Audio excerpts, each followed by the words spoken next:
सीमा, तुम्हारा कॉलेज पूरा हो गया ना? हाँ पापा। तो अब आगे का क्या प्लान है बेटा? अभी फाइनल ईयर का रिजल्ट आना बाकी है, उसके बाद ही आगे का कुछ कह सकते हैं। हाँ बेटा, देख लो तुम्हें जो करना है, हमारी तरफ से तुम्हें पूरी आजादी है। अरे इतनी तो पढ़ ली है, अब कैसे कलेक्टर बनाओगे? 25 की हो गई है, शादी नहीं करनी क्या? अरे शादी तो सबकी होती है, अगर मेरी बेटी पढ़ना चाहती है तो मैं उसे जरूर पढ़ाऊंगा। पिंकी मुंह बनाते हुए किचन में चली जाती है। सीमा मिडिल क्लास फैमिली की एक पढ़ी लिखी लड़की है, अब वो 25 की हो गई है। घर का माहौल अचानक उसके लिए बदल गया है। अरे आपने कुछ सुना क्या? नहीं, तुम क्या सुनना चाहती हो मुझसे? अरे मैं क्या सुनना चाहूंगी, सुबह ना मम्मी जी ही भड़क रही थी। मम्मी भड़क रही थी? क्या मतलब, किस पर भड़क रही थी? अरे वो सतीश, वो अरे तुम साफ साफ बता नहीं सकती क्या? अरे मम्मी कह रही थी दीदी 25 की हो गई, अब शादी कर देंगे। तो उसमें क्या गलत कह रही थी मम्मी? वही तो, पर पापा को पता नहीं क्या हो गया, कहते हैं अभी शादी नहीं करेंगे।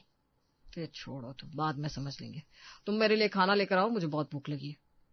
खाना तो मैंने बनाया ही नहीं है। अरे तो तब से तुम क्या कर रही थी? तुम्हारा बस ध्यान बातों में लगा रहता है, काम में तो ध्यान है ही नहीं। अब गुस्सा तो मत कीजिए, मैं अभी आपके लिए फटाफट आलू के पराठे बना देती हूँ। तुम्हारे पास 15 मिनट है, जल्दी बनाओ। आरती किचन में जाकर पराठे बनाने लगती है, तभी सीमा किचन में आती है।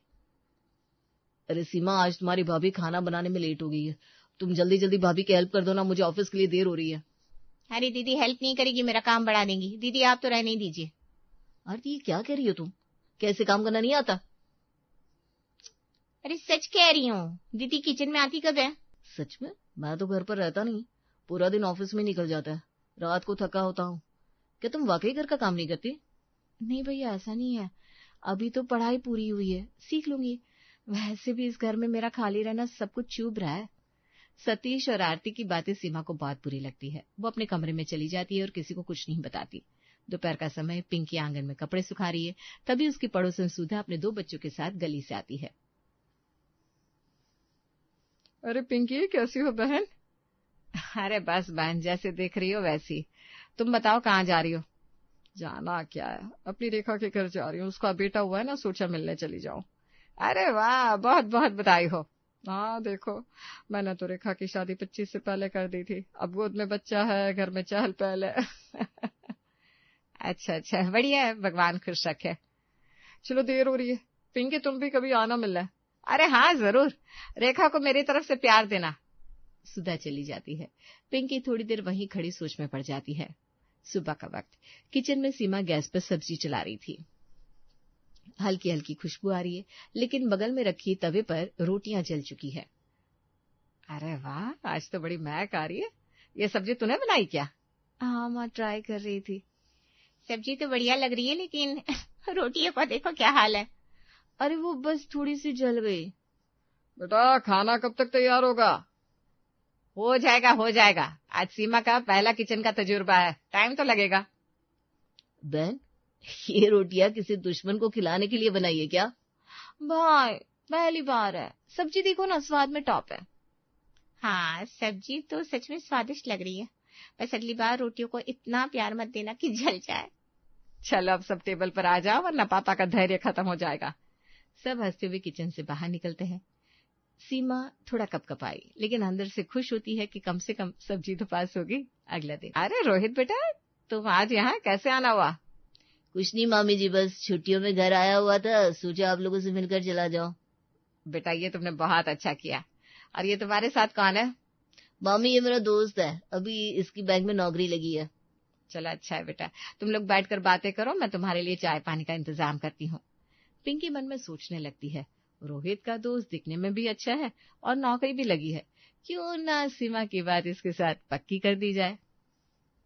बाहर तेरी बुआ का बेटा और उसका एक दोस्त आया है, तो खाने का अच्छे से इंतजाम करा, और हाँ थोड़ी खातिरदारी अच्छे से करना। मम्मी ऐसा क्या हो गया? रोहित तो घर पर आता रहता है। अरे कहाँ आता है बेचारा, जब से उसके शहर में नौकरी लगी है उसके तो दर्शन भी भारी हो गया है। ठीक है मम्मी जी, मैं अभी खाने पीने का देख लेती हूँ। बिल्कुल। और सुन, ये सीमा कहाँ है? पता नहीं, अपने कमरे में होगी, वैसे भी कमरे में ही तो रहती है पूरा दिन। चलो ठीक है, तुम किचन में जाओ, मैं सीमा को देख कर आती हूँ। पिंकी आरती को कुछ नहीं बताती और सीधा सीमा के कमरे में जाती है। सीमा बेटा, तुम यहाँ अकेले क्या कर रही हो? कुछ नहीं मम्मी, बस ऐसे ही बैठी थी। वो मैं कह रही थी कि बाहर रोहित और उसका दोस्त आया हुआ है। अच्छी बात है, मैं क्या करूं? अरे पागल लड़की, करना कुछ नहीं है, बस तुम बाहर आकर उनसे मिल लो। मिल लो? घर पर कोई और नहीं क्या? अरे कुछ नहीं, तुम्हारी पढ़ाई पूरी हो गई है, अब तुम्हारी शादी करनी है। मुझे वो लड़का बहुत अच्छा लग रहा है, तुम जरा बाहर आकर मिल लो, बातें करो उससे। मम्मी आप भी ना। सुना नहीं था पापा ने क्या कहा था उस दिन? हाँ सुना है, लेकिन जो मैं कह रही हूँ वो करो, और हाँ थोड़ा मेकअप कर लेना। पिंकी की बातें सुनकर सीमा को हैरानी होती है कि कल तक उसकी माँ उसे किसी लड़की के पास भी नहीं जाने देती थी, आज वो खुद उसे बोल रही है। पता नहीं इन घर वालों को क्या हो गया, मैं उस लड़के से जाकर कैसे मिलूं? तभी बाहर से पिंकी की आवाज आती है। सीमा बेटा, अरे देखो तो रोहित आया है, आओ आओ जल्दी आओ बेटा। नमस्ते भैया, कैसे हो आप? मैं ठीक हूँ, तुम कैसी हो? सुना है तुम्हारा कॉलेज पूरा हो गया, अब आगे का क्या प्लान है? भैया मैं सोच रही थी कि अरे बेटा, पढ़ाई में तो ये बहुत होशियार है, लेकिन हम सोच रहे हैं शादी की उम्र है तो शादी कर देते हैं। अच्छा। हाँ, इसके ससुराल वाले पढ़ा लेंगे अगर चाहे तो। क्या विशाल, सही कह रही हूँ ना मैं? हाँ आंटी जी सही कह रही हो। वैसे हम ना बड़े खुले विचारों के लोग हैं। अगर तुम्हें सीमा पसंद हो तो तुम्हारी बात पक्की कर दे। हैं? पिंकी की बातें सुनकर सीमा असहज महसूस कर रही है। बाकी सब लोग उसकी बातों पर हंसने लगते हैं। पिंकी ने इनडायरेक्टली रोहित और विशाल की कानों में बात डाल दी थी कि वो सीमा की शादी करेंगे और उन्हें विशाल पसंद है। सीमा फोन पर अपनी सहेली मीनाक्षी से बात कर रही है। पता नहीं मेरे साथ क्या हो रहा है, मुझे तो कुछ समझ में नहीं आ रहा। पहले ना तुम लंबी लंबी सांस लो, बहुत घबरा रही हो, उसके बाद सब चीजें बताना। चलो बताओ क्या हुआ? अरे यार, सबको ऐसा लग रहा है पढ़ाई पूरी हो गई है तो शादी करा देते हैं। क्या तुम्हारे घर वाले ऐसा सोच रहे हैं? हाँ यार, सब ऐसे ही सोच रहे हैं, बस पापा थोड़ा सपोर्ट करते हैं। और तुम्हें पता है? हाँ क्या हुआ? आज मम्मी ने भैया के दोस्त से मिलवाया। अच्छा, फिर क्या बातें हुई? अरे यार, मुझे तो समझ में नहीं आता लड़कों से कैसे बात करनी है। सीमा अपनी दोस्त को सारी बातें बताती है। वो उसकी बातें अच्छे से सुनती भी है और समझती भी है, फिर उसे सलाह देती है। देखो सीमा, ऐसा ना हर लड़की के साथ होता है, ये बिल्कुल नॉर्मल है। अरे मुझे इसमें नॉर्मल नहीं लग रहा है। ऐसा क्या हो गया? देख, पहले मम्मी मेकअप करने से मना करती थी, अब खुद कह रही है लिपस्टिक थोड़ी डार्क रखना। क्योंकि कॉलेज टाइम में हमारा ध्यान बस स्टडी पर होना चाहिए, इसलिए उस समय हमें ओवर ड्रेस और मेकअप के लिए मना किया जाता है। धीरे धीरे मीनाक्षी सीमा को समझाती है। उसकी बातें सीमा को समझ में भी आ रही थी। मम्मी जी कहाँ हो आप सब? एक गुड न्यूज है। अरे क्या हुआ भाई, क्यों शोर मचा रखा है? मम्मी, बुआ जी का फोन आया था। अच्छा क्या हुआ, क्या कह रही थी बुआ जी? सब ठीक तो है? हाँ दीदी सब ठीक है। अरे बहुत सीधे सीधे बता देना क्या हुआ है, क्यों बातों को घुमा रही है? मम्मी जी, रोहित भैया का प्रमोशन हो गया है और पोस्टिंग भी शहर में हुई है। क्या वाकई? ये तो बहुत अच्छी बात है। कब हुआ ये? पापा जी पिछले हफ्ते ही कंफर्म हुआ है, और अभी बुआ जी ने बताया है इस खुशी में वो एक पार्टी रख रही है। पार्टी बुआ के घर पर? वाह बे वाह, बड़ा मजा आएगा। मैं तो बहुत एक्साइटेड हूँ, बुआ जी ने हम सबको इनवाइट किया है। अरे भाई, खुशी का मौका है, सब मिलकर सेलिब्रेट करेंगे। मैं भी जाऊंगी।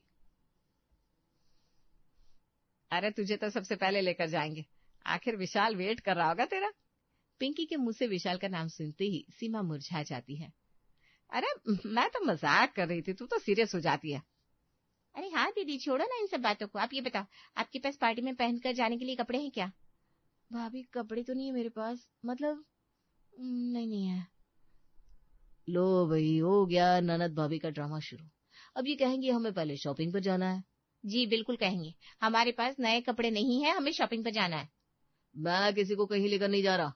भैया प्लीज ले चलो ना। अरे हाँ बेटा, ले जाना, और सीमा को अच्छे कपड़े दिलवाना, सूट टाइप की ड्रेस। क्यों मम्मी, मैं तो जीन्स टॉप लेकर आऊंगी।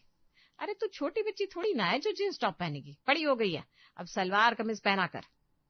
मम्मी ये कोई बात नहीं हुई, हम अपने हिसाब से ही कपड़े पहनते हैं। हाँ, फिर भी हम वही कपड़े पहनते हैं जिसमें हम सबको अच्छे लगे। ज्यादा बहस ना कर, जो मैं कह रही हूँ वही करना है। पिंकी की बातें सुनकर सीमा फिर से उदास हो जाती है और ये सारी बातें मीनाक्षी को बताती है। मीनाक्षी उसे समझाती है कि तू अपने हिसाब से तैयार होकर पार्टी में जाना, पार्टी वाले दिन। अरे भाई कहाँ रह गए तुम सब? सब लोग हमारा इंतजार कर रहे होंगे, तुम तो यहीं पर नाव बजा दोगे। पापा मैं तो रेडी हूँ। अरे भाई, हम दोनों को थोड़ी ना जाना है, जरा अपनी मम्मी और बहन को भी बुला लो। पापा जी मैं भी रेडी हूँ। लो भाई, हम भी किसी से कम थोड़ी ना है। अरे सीमा को तो बुला लो। तभी पीछे से सीमा भी आती है। ए सीमा, ये क्या पहन लिया? मैंने तुमसे ये कपड़े खरीद कर लाने के लिए कहा था क्या? क्यों मम्मी, अच्छा नहीं लग रहा है क्या? भाभी आप ही बताइए। अब दीदी मैं क्या बताऊं, जो मम्मी कह रही है आप पहन लो ना। अरे क्या खराबी है इन कपड़ों में, अच्छे तो लग रहे हैं। अरे पार्टी में बहुत लोग आते हैं, थोड़ा डार्क शेड अच्छा लगता है, और ये ड्रेस, जाओ जल्दी से चेंज करके आओ। रुको मैं भी तुम्हारे साथ चलती हूँ, बताती हूँ कौन सा सूट पहनना है। पिंकी सीमा को अपने हिसाब से तैयार कराकर पार्टी में ले जाती है, जबकि उन कपड़ों में सीमा थोड़ी अनकंफर्टेबल है। अरे भाभी, मैं कब से आपका इंतजार कर रही थी, आ गए आप सब लोग? हाँ, वो थोड़ा रास्ते में ना ट्रैफिक था तो उसकी वजह से लेट हो गया। अरे सीमा, कितनी बड़ी हो गई हो, मैंने बहुत दिन पहले देखा था। हाँ बुआ जी, आप तो आती ही नहीं घर पर। अरे बेटा, टाइम ही नहीं रहता। अच्छा ये सब छोड़ो, मैं तुम्हें अपने दोस्तों से मिलवाती हूँ। हाँ दीदी चलिए, आज हम सबसे मिलने ही तो आए हैं। अरे हाँ भाभी, मैं तो भूल ही गई, हमारी सीमा 25 की हो गई ना? हाँ दीदी हो तो गई है। और उसका कॉलेज भी पूरा हो गया होगा। बिल्कुल। अच्छा, तो शादी का क्या सोचा है? अरे सीमा, तुम्हारी उम्र में मैं तो बच्चों से भी फ्री हो गई थी। नहीं नहीं बुआ जी, इतनी जल्दी शादी नहीं करनी मुझे। अरे बेटा कर लो, वरना लेट शादी करने से बच्चों में भी प्रॉब्लम आती है। रेखा की बातें सीमा के दिल पर लगती है, उसकी आंखों में पानी आ जाता है, मगर सब लोगों के कारण वो कंट्रोल कर लेती है। अरे सीमा, तुम अकेली हो, अपने दोस्तों को साथ नहीं लाई क्या? वो भैया मेरी एक ही दोस्त है और वो आज शहर से बाहर गई हुई थी। अच्छा चलो, फिर मेरे दोस्तों के साथ बैठ जाओ। हाँ हाँ बिल्कुल, जाओ बेटा, भैया के साथ जाओ। सीमा रोहित के साथ चली जाती है, वो उसे अपने दोस्तों से मिलवाता है और बैठकर सभी खाना खाते हैं। आज ही सुनते हो, आपने रेखा दीदी की बातें सुनी? नहीं तो क्या कह रही थी रेखा? कह रही थी बेटी 25 की हो गई है, शादी कब करोगे? तो फिर से शादी? तुम लोग पागल हो गए हो क्या? शादी टाइम पर हो जाएगी, अभी उसे समझने का समय दो। अरे पापा, समझ तो आ जाती है। बेटा तुम भी ऐसी बातें कर रहे हो, सीमा को घर का काम भी नहीं आता। पापा जब दीदी काम करेंगी तब तो आएगा ना काम। तुम लोग बेकार में टेंशन ले रहे हो, अभी 1-2 साल रहने दो। राजेश के मना करने के बावजूद भी सब लोग सीमा पर इस तरह का प्रेशर क्रिएट कर रहे हैं कि वो 25 की हो गई है, ये शादी की उम्र है। क्या वाकई 25 की उम्र में लड़कियां समझदार हो जाती है? क्या यही शादी की उम्र है? दीदी मम्मी पूछ रही है आपने उनकी नई साड़ी कहाँ पर रखी? सीमा अपने ख्यालों में गुम है। आरती फिर से, दीदी मैं कुछ पूछ रही हूँ। हाँ, वहीं तो रखी है अलमारी में। सीमा अपने कमरे में रो रही है। दरअसल उसने इन लोगों की सारी बातें सुन ली है। तभी राजेश उसके कमरे से बाहर से गुजरता है, उसे रोने की आवाज आती है और दरवाजा खोलकर देखता है। अरे सीमा, क्या हुआ मेरे बच्चे को, तुम रो रही हो? नहीं पापा, मैं नहीं रो रही हूँ। अरे बेटा, आपकी आंखों में आंसू है। नहीं पापा, वो आंख में कुछ चला गया था। ये कहते हुए सीमा फिर से रोने लगती है। राजेश अब परेशान है कि आखिर सीमा को हुआ क्या है। वो प्यार से पूछता है, बेटा तुम्हारी तबीयत खराब है, घर पर किसी ने कुछ कहा है, क्या हुआ, मुझे सारी बातें बताओ। पापा जब से पढ़ाई पूरी हुई है, सब लोग कहते हैं 25 की हो गई है। अरे तो बेटा क्या हुआ, 25 एक नंबर है, ये मैटर नहीं करता। पर पापा ये बात कोई नहीं समझता, सब सीधे सीधे कह देते हैं शादी क्यों नहीं करती। सीमा राजेश को सारी बातें बताती है। राजेश उसे समझाता है, 25 कोई उम्र नहीं है, शादी मजबूरी में नहीं होती, तुम अपना समय लो, खुद तय करो, मैं तुम्हारे साथ हूँ। पापा मैं धीरे धीरे सब सीख जाऊंगी, अब तब शादी कर देना। हाँ बेटा, मुझे पता है मेरी बेटी बहुत समझदार है, अभी तुम आराम से अपने करियर पर फोकस करो। राजेश की बातें सुनकर सीमा खुश हो जाती है। मम्मी मैंने सोच लिया है, मैं 1 साल का फैशन डिजाइनिंग का कोर्स करूंगी और उसके बाद शादी। और कौन देगा तुझे इस कोर्स की परमिशन? तेरे पापा? हाँ बिल्कुल, इसका पापा। सीमा का बाप अभी जिंदा है और ये हाथ पकड़कर इसे सपोर्ट करेगा। घर में से कोई भी सीमा के ऊपर शादी का प्रेशर नहीं बनाएगा। अरे हम कहाँ ऐसे कुछ कह रहे हैं। हाँ हाँ, मुझे सब पता है। 1 साल बाद सीमा ने अपना फैशन डिजाइनिंग का कोर्स पूरा कर लिया था। वो घर से बाहर निकली, नए लोगों से मिली, लड़कों से भी मिली, पर अब उसे सबसे बात करने का तरीका भी आ गया है। अरे दीदी, आपके डिजाइन की चर्चे तो चारों तरफ हो रहे हैं। मेरी बेटी है ही इतनी टैलेंटेड। हाँ भाभी, देखो ना, अगर शादी कर लेती तो 26 की उम्र में बच्चे पाल रही होती, लेकिन अब किसी के बच्चों के लिए डिजाइन बना सकती हूँ। सब हंसने लगते हैं। तो अब तो कर लेगी ना तो विशाल से शादी? हाँ मम्मी, मैं तैयार हूँ।